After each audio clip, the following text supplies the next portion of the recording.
నా గురువర్యులు ధ్యానింపబడడానికి అత్యంత యోగ్యులు కనుక వారు అందుకు అర్హులనడంలో సందేహం లేదు.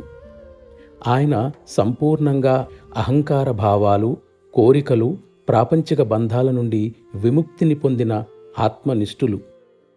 ఆత్మనిష్ట అనే పదం ఉన్నత శ్రేణికి చెందిన ఒకానొక ఆధ్యాత్మిక స్థితికి సంబంధించింది. సామాన్యంగా అది మానవునికి అనుగ్రహించబడదు.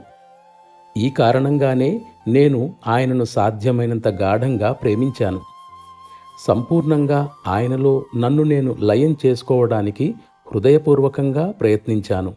అదే నా జీవిత సాధన అయ్యింది.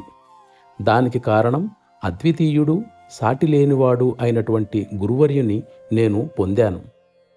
దాని నుండి సాధించిన ప్రయోజనాలను వివరించటానికి నాకు మాటలు చాలవు. ఒక్క మాటలో చెప్పాలంటే ఆయన అనంత కృపాసాగరం.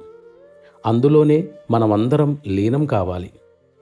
ప్రస్తుత పరిస్థితులలో అది ఏ విధంగా సాధ్యం కాగలదో ఈ క్రింది దృష్టాంతం వలన స్పష్టం చేయవచ్చు. నిన్ను సిగాను, నన్ను బిగాను భావించు.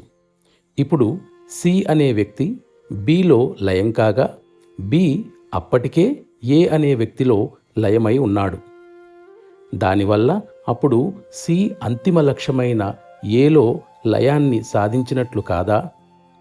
నా గురువర్యుల వంటి మహోన్నత పురుషుడు లభించకపోవడం వల్ల, అందుబాటులో లేకపోవడం వల్ల మనకు చేరువలో ఉన్న ఆయన తరువాతి ఉత్తమ పురుషుని మనం పూర్తిగా వినియోగించుకోవాలి.